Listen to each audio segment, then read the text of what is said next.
Black and gold fans, college football fans, welcome back and welcome in to the Touchdown Black and Gold vlog, where we examine, discuss, celebrate, and honor all things college football across the entire college football landscape, from north to south, east to west, and everywhere in between. I'm your usual host, Blair Parks. Holla at you, boy. It's great to be back with you guys, and welcome to the 2023 college football season.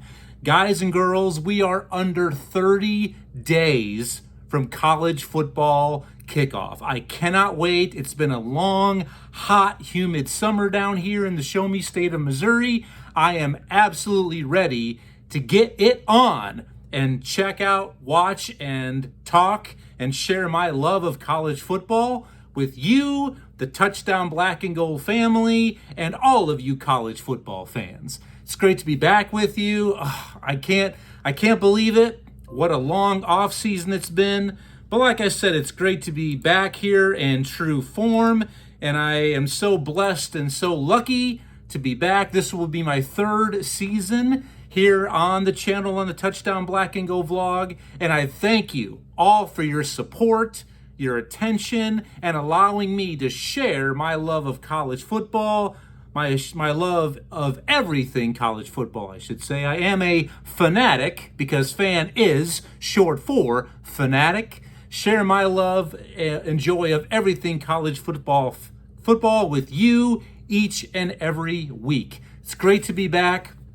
If this is your first time here on the Touchdown Black and Gold vlog, if you're looking for a safe haven to discuss all things college football, welcome home.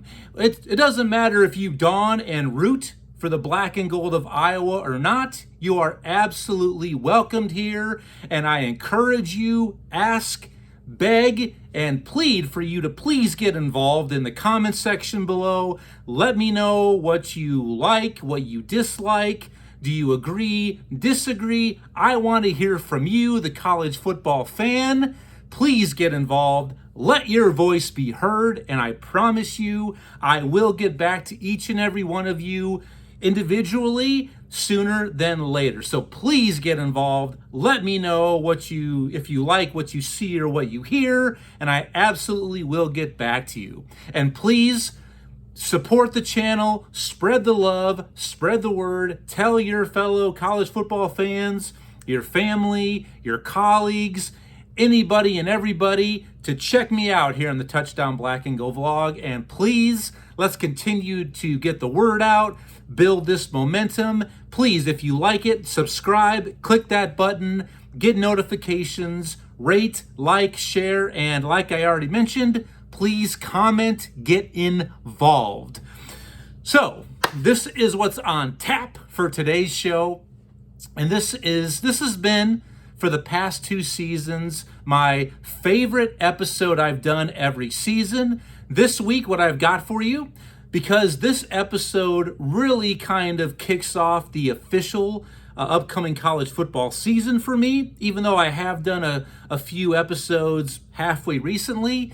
Today, I will be staring into my crystal ball, and I'll be giving you my bold predictions for the upcoming college football season 2023 into 2024. And I've got 20, that's this many.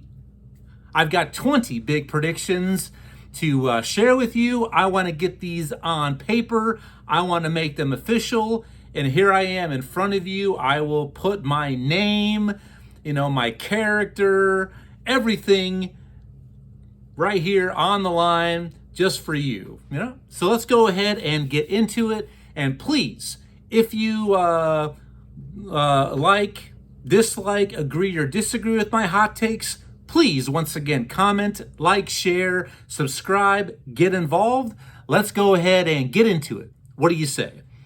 All right, so the first couple of bold predictions I have for you for this upcoming season deal with the rankings. And I enjoy doing this. And guys, let me tell you here, if this is your first time once again, or if you're a long-term fan or subscriber of the channel, You know how I roll. I don't do any edits. I don't do any retakes. I don't do any dress rehearsals.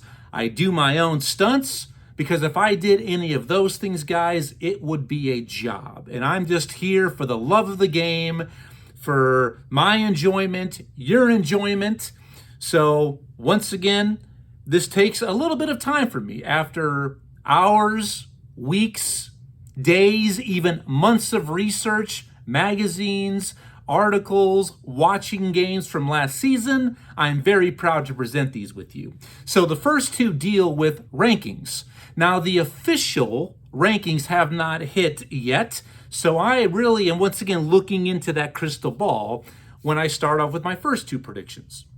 Number one, I predict the following teams will begin the season ranked, but will finish the regular season unranked, and that's going to be the first 12 games. I do not include bowl season in these bowl predictions, other than, of course, the college football playoff, but I'll be getting to that last, but certainly not least.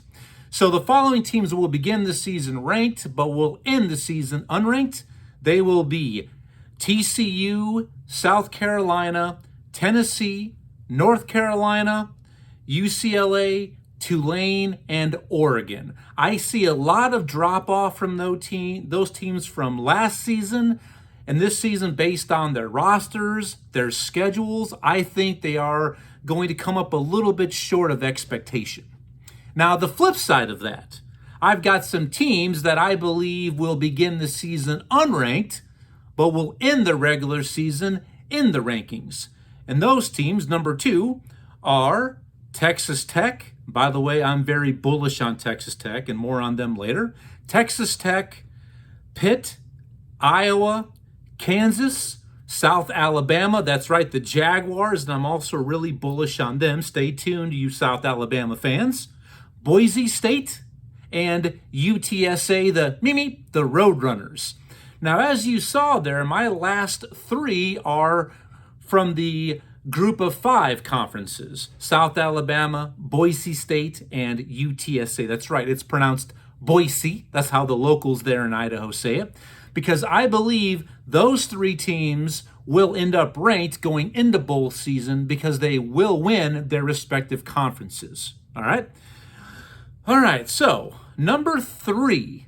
The next few are going to deal with coaches, as far as some coaches that were hired in the offseason, and also moving into the season, there is a good number of coaches on the proverbial, the hot seat. Their butt cheeks are just, puckering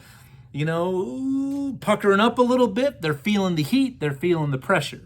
So let's go ahead and start with my first-year head coaches. So number three, the following first-year Power 5 coaches will lead their teams to postseason play, and they will be in alphabetical order.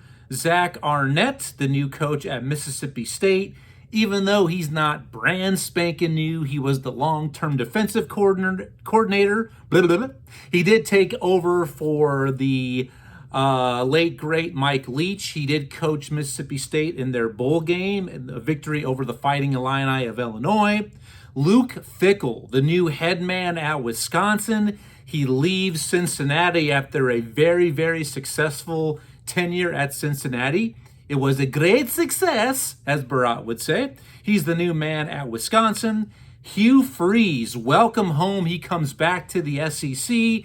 He leaves Liberty, the Flames, and he is the new head coach at Auburn down on the plains. And finally, Matt Rule. Welcome back to college football. He left the NFL for greener pastures, a guy who's had great success in college football in the past. Matt Rule takes over at Nebraska. So those four head coaches will lead their teams to postseason play. And is it not crazy to think about Nebraska for 1 second? I mean, if you could hop back into your DeLorean, go back in time and tell yourself that Nebraska would be in this kind of a bowl layoff. And when I say this, the last time that Nebraska participated in a bowl, not a New Year's Six or a playoff, any bowl game, okay? Barack Obama was the president of the United States at the time. Just put that into perspective. So welcome back. I do think Nebraska will get to that 6th win and be in postseason. It just blows my mind that Nebraska has been that dormant for that long and not gone bowling. It's crazy. Just absolutely nuts. Bananas. Bananas. All right? Now, number 4, if you happen to see that I left one big-time name off that list, you're right. Congratulations, you're very observant. But Deion Sanders, that's right, Coach Prime, who takes his talents to Boulder as the new coach at Colorado. I do not expect great success from him this year in Boulder. Quite frankly, I'm going to be as blunt as possible here. The Coach Prime Project, kind of a tongue twister there. The Coach Prime Project, guys and girls, will absolutely flame out in year 1. I do not see a path for success for Colorado, not just this year, but also the following season, the season after that, and further down the line. I just don't. I mean, right now they're pegged at 3.5 wins is their win total via BetMGM. I don't see more than 3 wins, maybe 4 if they're lucky. So this is not going to be what it's been publicized and blown out of proportion to be. It is not going to be a good first-year experience for Coach Prime at the Power 5 level. But then again, if they win 2 games, you really can't say it's not improvement, since this team just won 1 game all of last season. So definitely kind of helps Coach Prime that the bar is pretty low right now coming in to this job there at Colorado. So that's where I see Coach Prime going. Not going to be good. Not going to be good at all. There's, to me, a 0.0 chance for them to get to bowl eligibility this season. Just like the Dean Wormer from Animal House said, 0.0. No chance for Colorado this season with Coach Deion Sanders there. Number 5, this wraps up my predictions for dealing with coaches. Either during or at season's end, the following coaches will be shown the door at their current jobs and programs. These are the coaches coming into the season on the hot seat, and these are the ones that, quite frankly, I just don't think are going to survive. I think a lot of them are dead man walking already. Let me go ahead and share those with you. I believe in alphabetical order. Those coaches are Tom Allen at Indiana. And what a fall from grace. The COVID year, what they accomplished with Michael Penix Jr. at quarterback, defeating Penn State, Michigan, Wisconsin, and they really got the shaft when it comes down to playing in a New Year's Six Bowl. They absolutely did. To where they have been since then, it's been an absolute terrible fall for Coach Tom Allen. Dino Babers at Syracuse. Last season, I believe they won 7, maybe 8 games. That gave him 1 more year. But I think at the end of this year, he's gone there as the head man at Syracuse. Neil Brown there at West Virginia, who has been a long tenure for Coach Brown. I definitely do not think they're going to be singing Take Me Home Country Roads a lot this season in Morgantown, West Virginia. And finally, out in Pac-12 land, Justin Wilcox, the current coach at California, I expect him to be gone at season's end or during the season as well. Once again, if you like what you hear, you agree, disagree, comment, let me know what you think. Like, share, subscribe, click that button, rate. I want to hear from you, the college football fan. Now, the next few predictions deal with conferences and teams.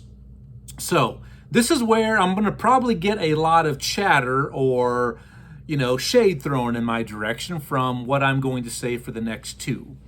I am going to say this based on the teams and the talent. Now, this is the first year that they're not going to have divisions. They've scrapped that this season. I am telling you right now that The deepest conference in the 2023 college football season will be the ACC. That's right. The old divisions of the Coastal and the Atlantic. I believe the Atlantic is the one that was always stacked with Clemson, Florida State. Wake was good there for numerous years in a row. So that was always the strongest division, okay? But they've scrapped that.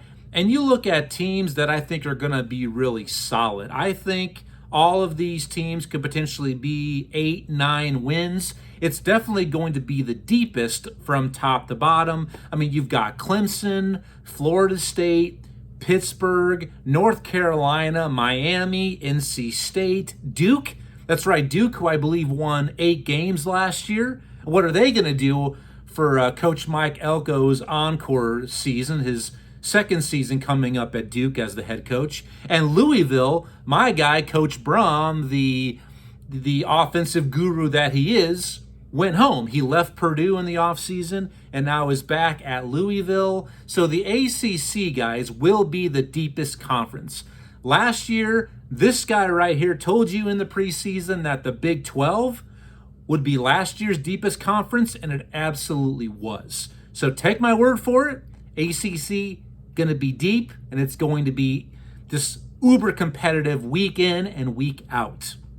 Now that's saying the ACC is not going to be the best conference. This year, I'm telling you, the best conference in this coming season, number 7, the best conference top to bottom will be the Pac-12. That's right. For you college football fans, you better get a little nap in during the day on Saturday afternoons. Take a little siesta, because you're definitely going to want to stay up late. The Pac-12 this season is going to be must-see TV. You've got to tune in. You've got to watch. It's going to be just so awesome to watch. 5 teams potentially are going to vie for the Pac-12 title game berth. Last year, just like last year, the Pac-12 has done away with divisions, so the 2 best teams will advance to the Pac-12 title game. And those teams are USC, Washington, Oregon, Utah, Oregon State. I think all of them will be ranked in the preseason top 20. And basically, they all pretty much play each other. I mean, so all of those are potentially college football playoff participants and contenders as well. So you've got to pay attention this season to the Pac-12, especially with all of the uncertainty going on out there in Pac-12 land. We already know UCLA and USC are joining the Big Ten next season in 2024, but just breaking news earlier this week, Colorado is leaving the Pac-12 to go back to their old stomping grounds of the Big 12 next year in 2024. So the dominoes have started to fall already for realignment. I will keep you all up to date and in the know about that. So the Pac-12 will be the best conference. ACC will be the deepest conference. Let me know what you think. Now, the flip side of that, when you talk about the best, you've got to talk about the worst and the weakest, all right? And just to prove to you guys, if you're a first-time viewer, obviously I'm decked out in my Iowa gear, well representing the black and gold, but I am no Homer Simpson, okay? I am very objective and subjective. I believe that's how it goes. I am not some Homer. And I'm going to prove it to you right now, because the flip side of the best, number 8, these 2 divisions will be the weakest and least competitive, maybe even the most boring divisions. They will be the Big Ten West, which is where my Iowa Hawkeyes are home to. They're within the Big Ten West, and the SEC East divisions will be the weakest and least competitive and offer us the least amount of drama and foresight. They just will, all right? You've got Georgia is going to just run through the SEC East basically unchallenged, and they will this season in their quest to three-peat, to become 3-time Natty Championship winners. And the Big Ten West, so much uncertainty. I mean, we've got 4 new head coaches in the Big Ten West. We already knew in the offseason we had Luke Fickell at Wisconsin, Matt Rule at Nebraska, Ryan Walters at Purdue, and just recently this scandal that's broken out. Awful, horrible stuff. I'm telling you, it paints a awful picture, and my heart goes out for those involved, the victims. Northwestern, Pat Fitzgerald is out. They've named an interim just a few weeks ago. So a lot of uncertainty in the Big Ten West. I mean, these are going to be very, very snoozer divisions in college football this season. They just will be, okay? I hate to say that, but truth is truth. I mean what I say, and I say what I mean. Number 9, so dealing with some new additions and teams. Number 9, among the new arrivals in the much new look Big 12. As a reminder, if you've missed it, in the offseason, the Big 12 has now added 4 teams that will be making their debuts this year in the Big 12 Conference. Houston, BYU, Cincinnati, and UCF. So welcome to Power 5 football. So now the group of 5 teams and independents, that number has shrunk even more, but welcome to Power 5 football in the Big 12. So among those new arrivals to the Big 12 Conference, I am predicting that UCF will enjoy the most success in their inaugural season. BYU, I think, long-term might have the most sustained success, but this season, with what they have on roster and returning and their schedule, I think UCF is going to have the best season. I'm talking 7 or 8 wins. I really am very high on this UCF, the Central Florida Ball Club. Can't wait to see the Gus Bus, Coach Gus Malzahn, bring a team back to Power 5 football. So excited for that. So that's how I see things shaking out with the new arrivals in the Big 12. Now, number 10, yikes. Based on everything that's going on and what they have returning, there's been both of these schools, there's been a coaching change for different reasons, though, obviously. But I predict right now, basically, that both Stanford and Northwestern will both go winless in conference play during the 2023 season. I looked at Vandy's schedule and what they have returning. I do think they can pick off 1, maybe 2 SEC opponents, but I didn't feel comfortable enough putting Vandy with Stanford and Northwestern. But I absolutely believe the Cardinal, that's right, the Stanford Cardinal, not Cardinals, that Stanford and Northwestern will both go donut in conference play. Now, number 11, I had to have one prediction concerning our Iowa Hawkeyes. Now, don't worry, I'm not going to tell you right now if I believe they're going to win the West Division or not. That's going to be in a later on episode, so stay tuned, subscribe, get those notifications. But I had to give you one for our Iowa Hawkeyes.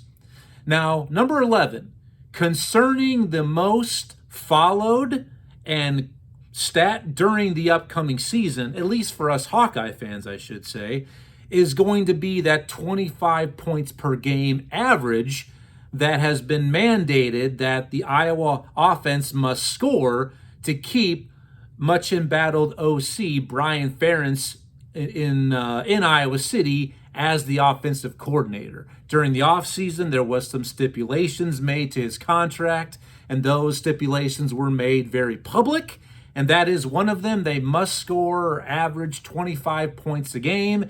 That would be a pretty good improvement from last year, which the offense scored just over 17 points a game. All right, so we'll be looking at that each and every week, Iowa fans. We'll be looking at the final score. All right, so if you were to ask me, do I think they're going to fulfill that average, that goal? I'll tell you right now that Iowa this season will not eclipse or reach that goal. That's right.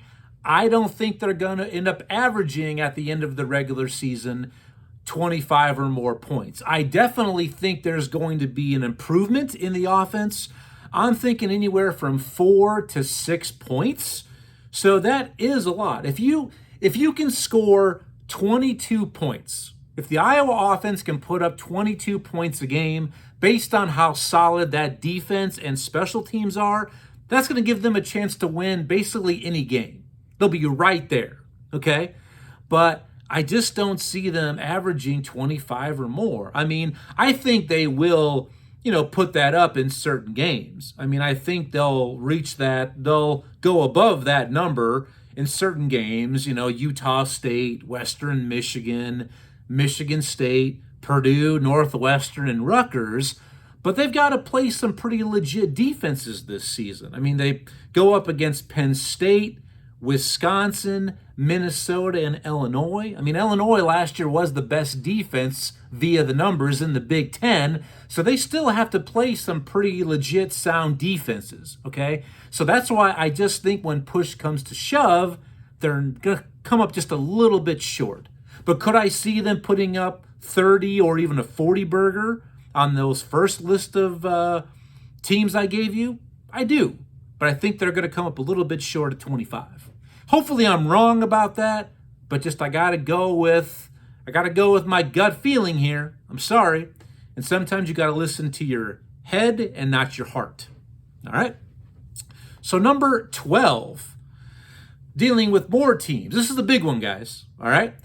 South Alabama. I told you I had more to say about the Jaguars, but I believe and predict that the South Alabama Jaguars will capture this year's Sun Belt Title Conference championship, and in the process, they will represent the Group of Five in this season's New Year's Six bowl game. I think they will ultimately be the best Group of Five team, but follow closely, nipping at their heels, will be Boise State, the Broncos, and the UTSA, the Roadrunners. All right? So, we're going to get to see this right out of the gate, guys. One of the best games, opening weekend, Labor Day weekend, 7 o'clock, must-see TV. I mean, they're going to have a chance to prove it. South Alabama travels to Tulane. And if you recall, last year's Group of Five darling was the Tulane Green Waves. They knocked off USC. I believe it was the Cotton Bowl last year. So I think Tulane is, like I said earlier, Tulane, I believe, is going to be ranked, reflecting last year's accomplishment. And it's going to be a chance for us to see just how legit South Alabama is. I cannot wait to watch that game week 1, 7 o'clock at night. Can't wait. That's one I've had circled for a while on my viewership calendar. Number 13, and hear me out. This is a two-parter, folks, because I wanted to have 20 overall, a nice number, so I didn't want to go with an odd number of 21. But this is what I am going to state and what I predict right now.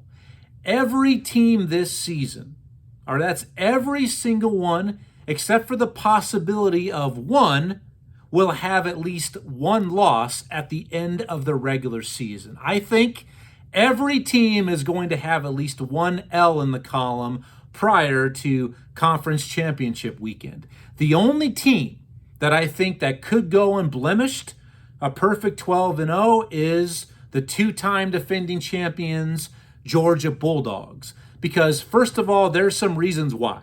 I mean, the talent, the culture there, I mean, they're cooking with gas down there in Athens, Georgia, okay? This has been an absolute, like a NFL minor league team the last couple seasons, all right? But also, not just that, but their Charmin soft schedule, guys. I know all of you SEC folks, I just said the blasphemy. How can you call an SEC schedule easy or soft? Well, let's look at it, okay? And I'm seeing a lot of things posted right now talking about the softest schedules in Power 5, but very few people are willing to put Georgia on the spot or on notice, all right? First of all, Georgia, like the rest of the SEC, only plays 8 conference games when I think, 3 conferences play 9, so there's an extra game right there. And Georgia has the luxury of not playing the heavyweights from the SEC West this year. No Alabama, no LSU, no A&M. They do have Ole Miss at home. That's really about it. So they really luck out. Their schedule is uber friendly.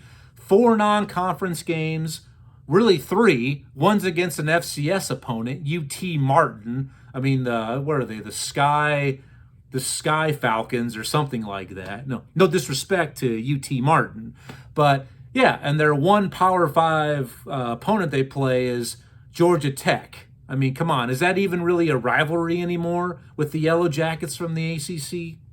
Nada. It's not. So yes, their schedule uber soft. All right.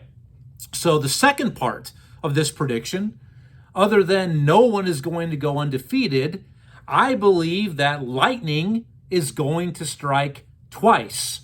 The only legit chance I see Georgia to lose this year is at Tennessee on old Rocky Top. If you recall, last year during last season's bowl predictions, I said Tennessee would defeat Alabama, and I'm saying it again this season. Tennessee will defeat Georgia at home late in the season. I believe they play week 11 or 12, very late in the season. All right? And even if they don't, that might affect Georgia later in what I believe is going to be the college football playoff field. So stay tuned for that. So no one goes undefeated, and Georgia will lose at Tennessee is number 13. Number 14.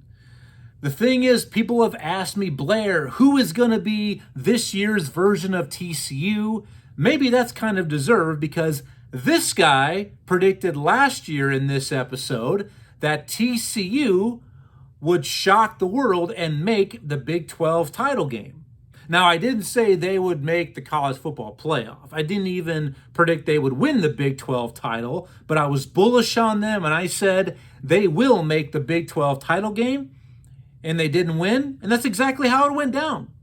So this year's possibilities, there's a 4 teams that I think have that potential, actually 5 teams, the potential. They're coming in under the radar a little bit. And I'm not saying these teams any one of the 5 can get to the college football playoff field. I mean, yeah, but I'm talking more get to their conference championship games.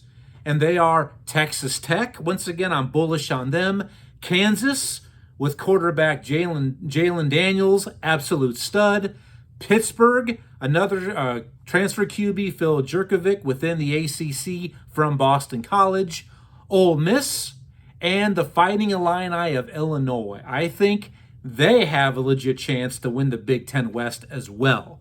So those are the teams I think that this year could be last year's TCU. All right? So pay attention to those. Number 15 is where it starts to get a little more real, guys. And please, subscribe, like, share, comment. Let me know what you think. If I'm missing something, let me know. If you're critical, fine. Highly critical, even better. If you want to call me a dirty SOB, fine. I've been called way worse. Let's just try to keep it adult-like in the comments, please. Now let's talk a little bit of Heisman Trophy. Who do I believe is going to hoist the coveted Heisman Trophy at the end of the season in NYC at the Downtown Athletic Club? Number 15. These are my Heisman Trophy long shots and sleepers. So this is not officially my Heisman Trophy finalist list. These are guys that I think could be there that are really under the radar, all right? But I won't be too surprised if they end up finding themselves there, invited to NYC. First is going to be tight end from Georgia, Brock Bowers. That's right. How can a tight end make the Heisman Trophy finalist? I think he is absolutely capable. Michigan running back Blake Corum. Kansas quarterback, again, Jalen Daniels. And Texas quarterback Quinn Ewers. Those are my 4 Heisman sleepers and long shots. All right.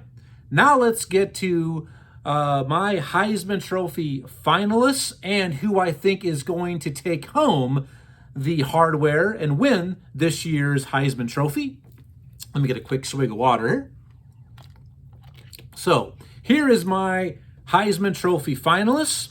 I believe it's going to be Jaden Daniels, quarterback from LSU, wide receiver from Ohio State, Marvin Harrison Jr., Washington quarterback Michael Penix Jr., and finally, defending Heisman Trophy winner, quarterback from USC, Caleb Williams.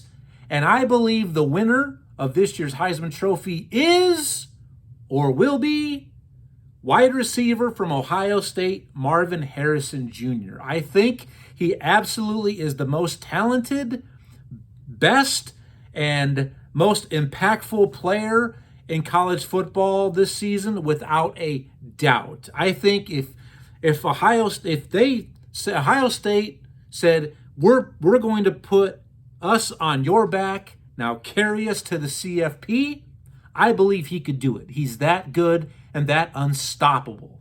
All right? So that's how I see the Heisman Trophy going down. That was number 15 and 16. So we're wrapping it up here. Now let's get into the college football playoff discussion. All right?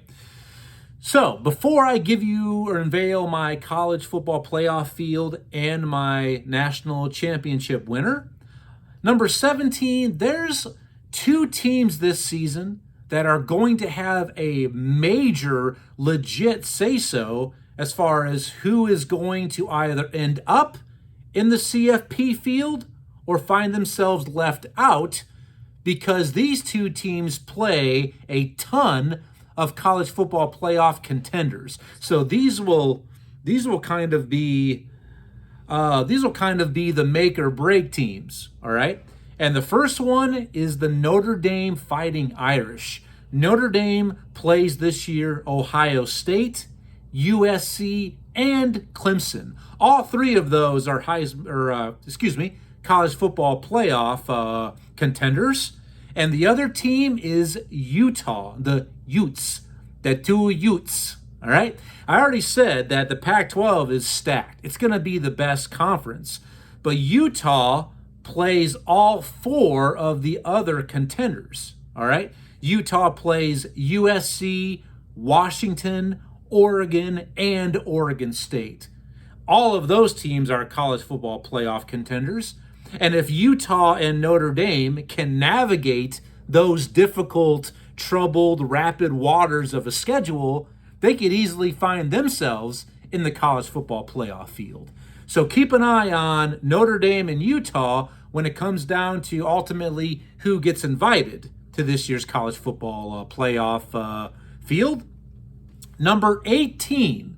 Now, I looked at some games that are going to go the longest and furthest in determining who gets into the college football playoff. So what I've done for you, I've picked the 5 biggest, both non-conference and conference games that are going to factor in to who I see is going to make the college football playoff. So let's go ahead and start with my top 5 non-conference games to watch. And 2 of these are right out of the gate in week 1. First game is LSU takes on Florida State at neutral site Orlando. Yeah, real neutral site there, by the way. So LSU and Florida State. Next one, Boise State travels to Washington. All right. And more on that later, why I think that's a huge game, especially for Washington. Number 3, big time, goes without saying. Texas travels to Alabama. Huge game for the CFP. Next, Ohio State at Notre Dame. I mean, one of 3 huge matchups week 4. And the last non-conference game is Notre Dame at Clemson. All right? Now, the top 5 conference games, and these are the games that are going to go longest in determining who gets to my college football playoff field, which I believe is going to be ultimately the college football playoff field, is what I'm predicting. First is Florida State travels to Clemson, a matchup of ACC heavyweights. one of the matchups in week 4. I can't wait for week 4. LSU at Alabama. Enough said right there. Both teams have CFP aspirations in mind. It's make or break for both of those teams, I believe, this year. Next, Washington at USC. The Huskies travel to the Coliseum. Huge game there in the Pac-12. Next, Georgia at Tennessee. I already predicted Tennessee would win this game and knock off Georgia. That if Georgia escapes Rocky Top with a victory, I think they may or may not still find themselves in the CFP. Stay tuned for that. And the last one, this year's edition of The Game. Enough said. Ohio State travels to the Big House to take on Michigan. Huge game there as far as the CFP implications. So let me know what you think about my top 5 games this season for CFP ramifications, both non-con and conference. Number 19, here we go. The last 2, what you guys have been waiting for. Please, once again, subscribe, comment, like, share, rate, whatever you want to do. Let me know what you think. Number 19. So this is my college football playoff field. I'm going to give you my top 4 plus my first 2 teams out. All right? So let's start off with my first 2 out. The second team out, or number 6, I believe will be the Clemson Tigers out of the ACC. Number 5, and here comes the screamer. Hang on tight. My first team out, whether or not they go 12-0, all right, is the Georgia Bulldogs, all right? So right there, I'm predicting that they're going to lose the SEC title game. Whether they win at Tennessee or not. I think even one loss still keeps them out, all right? Because of that really soft schedule. Not playing anybody legit in the SEC, at least the upper echelon, until potentially the SEC title game, and playing nobody in your non-conference portion. To be fair, this year Georgia was supposed to play Oklahoma in non-con, but it was canceled by the SEC upper echelon. So I will say that in all discretion, but still, I think that costs them. So here are the 4 teams that I believe will make this year's college football playoff field. These 4 teams will receive invites. My number 1 seed is the LSU Tigers. I think they will win the SEC title game. Number 2 is the Michigan Wolverines from the Big Ten. I'm bullish on Michigan, just like I am all 4 of these teams. My number 3 seed, I do believe the Pac-12 will be represented. They'll break through. I like the Washington Huskies as my 3 seed to make the college football playoff field. And number 4, the at-large team from the Big Ten, I like the Ohio State Buckeyes to be my number 4 seed. And all 4 of those teams will have, like I said, at least 1 loss. All right? So, here's the matchup. All right? This is what I see in the national title game. I think the semifinals, these 2 teams will meet up in the national championship game. I like LSU to match up with Michigan. All right? Now, I know a little cliffhanger here. Once again, if those of you who are saying, hey, if Georgia goes 12-0 but loses to LSU, they're going to end up in the CFP. I mean, duh, Blair. Hey, hello, McFly. I get it. But I don't think they would this year because of that schedule. Eventually, you have to ask yourselves, if you're the committee, right, especially this year, this is the last year that there's going to be the current 4-team playoff format. If it's next season when we expand to 12, that's one thing, all right? But you have to look at not just your record or a team's record, but who did you play, who did you beat, and who did those teams that you defeated, who did they play? What did they do? And Georgia's going to have no solid ground to stand on if they go 12-0, but yet lose in the SEC title game. Washington, I think, will have more, even though they'll have one loss, I think, guaranteed. But I predict they will beat Boise State week 1, and Boise State will win the Mountain West Conference title. So that gives a leg up to me to Washington. Because we all know the Mountain West plays legit football. If you don't believe me, ask Washington State and Baylor, who were defeated last year in the bowl games by who beat them? I know Fresno State and Boise State, I believe. All right, I think BYU actually might have beaten one of those two teams. But anyway, the Mountain West plays good football. All right, they just do. So I think that is going to play in Washington's favor more than Georgia, and also the non-conference schedules and victories. Ohio State might have one loss, but I predict they'll beat Notre Dame, which is more than what Georgia can say. All right? It's that simple. Enough said. Now, back to number 20. This is it, guys. The accumulation, the climax. I love saying that word. Maybe for all the wrong reasons, but anyway, the climax of today's episode, my bold predictions for 2023, my national championship matchup. I've got LSU, SEC versus Michigan, Big Ten, and the winner is the Michigan Wolverines. I think both of these two teams play very similar style, smash mouth. The coaches have the same sort of mindsets, same attitudes. I think it'd be a great game, but I think Michigan, after last year, will learn from their mistakes that cost them the game against TCU in last year's college football playoffs. I think they'll learn from that, and they'll get over the hump, and the Big Ten will have a champion once again. And it's been a long time coming. So that's it, guys. That's my episode for today. And what I'll do at the end of the season, after bowl season, after the championship game, I will revisit this episode, score myself, and see how I did. But guys, thank you for everything today, your time, your attention, and for everything that you've done and everything you will do for the channel moving forward. I say thank you, gracias, danke, origato, merci beaucoup, and all the thank yous in between.